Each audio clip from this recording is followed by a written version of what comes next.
I want to welcome everyone watching to the first quarter, the State of the City for the City of Murfreesboro. I'm your mayor, Shane McFarland. I've got a special guest here today. I've got Chief Karl Durr, who's chief of our police department. And you know, over the last, I guess this is our fourth session that we've had a State of the City where we went a little different direction, and as opposed to just telling you some of the things that are going on in the city, really wanted to introduce you to the people who make things happen inside the city. We're hoping you're watching on City TV3. We're hoping you're watching our council meetings and all of the programming that will let you know what's happening going on in the city, but really wanted to take this time to introduce you to a lot of the people who really make sure that the day-to-day operations and the things in Murfreesboro stay the way they are. So Chief Durr, welcome to the show. It's great being here, Mayor.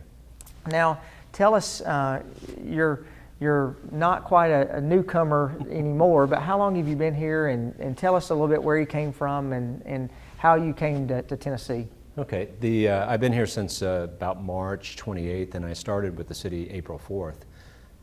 Prior to that, I was out in Eugene, Oregon, and I was out there for 3.5 years. But I spent most of my life down in Florida. I was in law enforcement down there and I've been doing law enforcement now coming up to 33 years. Wow. Yeah. So you started when you were 12? I wished I looked as young as you are. Yeah, no, I actually started when I was 19. 19 years old to be a police officer. Wow. Now after me, they changed the law at 21, that's it, you know. Cool. This experiment was bad. So did you, coming from Oregon, were you excited to come to Tennessee and not only enjoy Tennessee, but also to follow Mariota here? Yeah, it was strictly a decision to follow Marcus, and what's the closest I can be to him. When we moved out to Oregon, being in Florida and Florida law enforcement, I wanted to change. I always wanted to get back into municipal policing. That's where I got my start, was in municipal law enforcement. And then when I was in the sheriff's office, it's hard to jump from sheriff's office and just say, hey, I'm going to be a chief afterwards. I've seen it throughout my career and talking with professionals. They're like, you got to get back into some type of command position in municipal policing. So that's how we selected Eugene. We wanted out of Florida 1, and as far away from it seems like we moved all the way to the other West Coast. And then it gave me the personal opportunity. So, but they had good school education systems out there, a great quality of life. So we really enjoyed our time out there, but after 3 years, we both realized we're East Coast people, and we're really, you know, the southeast of the United States is where our hearts are. So, well, tell me, now that you've gotten here, you've gotten acclimated, what are some of the things that you've seen that you've been impressed with the police department? I think the biggest thing is that the hearts and mind of the officers really care about the community. I mean, when I see them interacting with kids, when I talk to community members and they say, hey, thanks for the great work that your officer did, I think that's the most critical component, is caring and being part of the community. So that's what's really impressed me, is the quality of the employees that we have.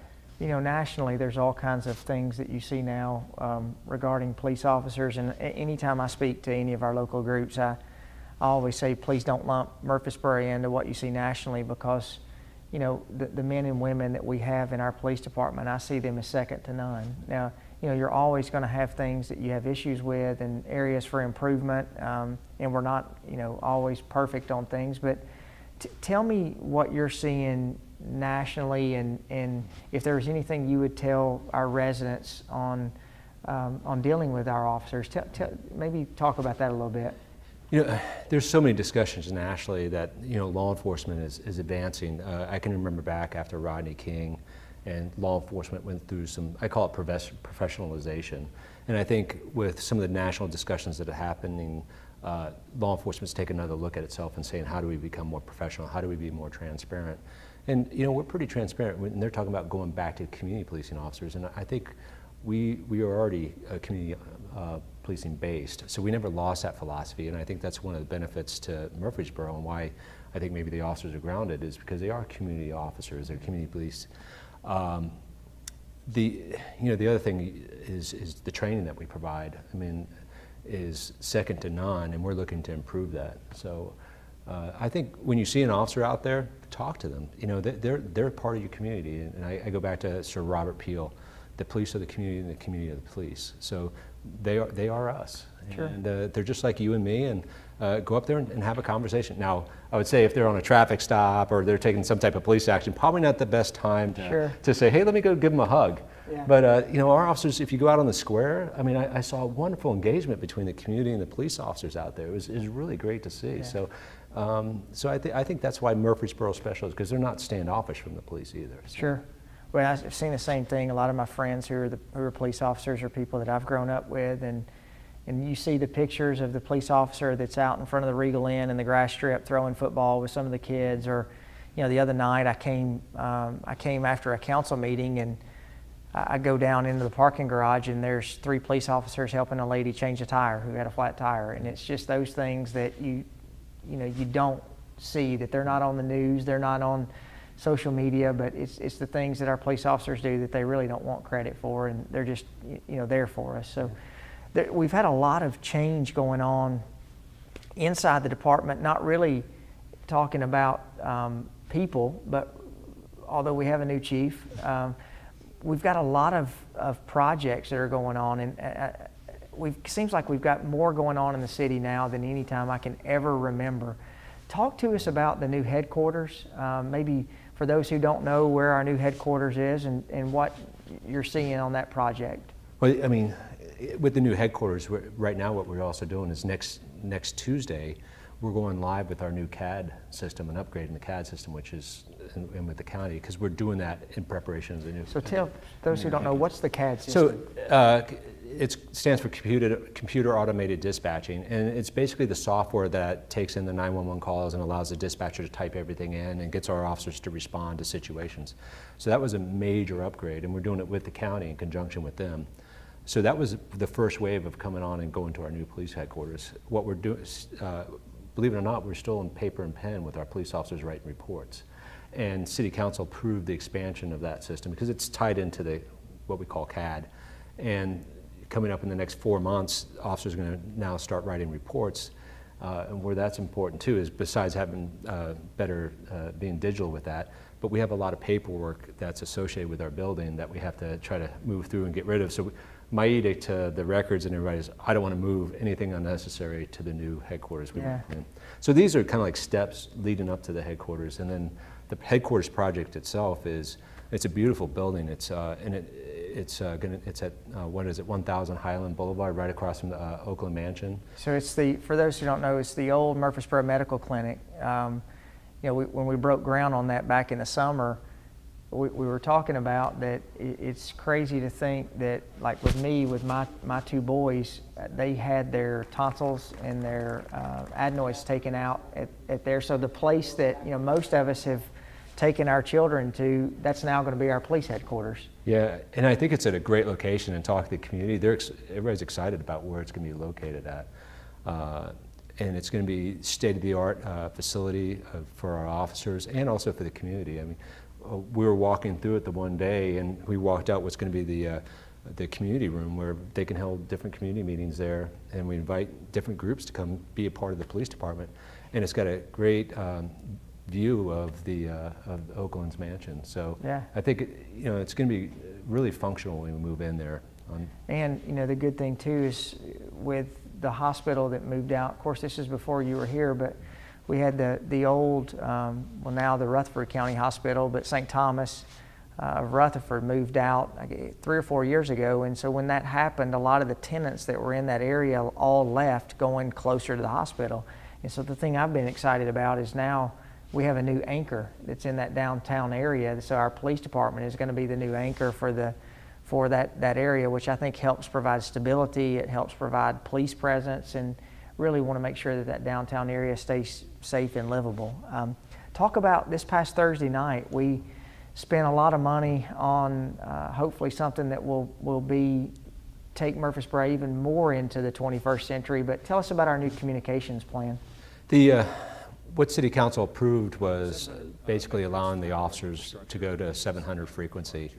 And that provides us not only new radios and like the portable radio you see here, but the radios in our car, but for fire rescue also. But it's also the consoles and the equipment that goes into the dispatch center that's really expensive. And also a 5th tower which is going to go up to increase our capabilities to communicate. Because there's, even though the way we previously purchased 4 towers that are getting ready to go operational, that's another big project that's going to come live here in the next couple of months. But really, when you talk about fire and law enforcement, the ability to communicate on the radio, and so we've got to make sure we have good coverage, especially as we move forward in the future. And I know, listening to some of the discussions about council, it's all about property and land and securing that today, because tomorrow we might not have that opportunity. So I think the city council and Mr. Lyons, the city manager, really secured the future for Murfreesboro. And this radio plan will take us into the next 20, 30 years. Sure.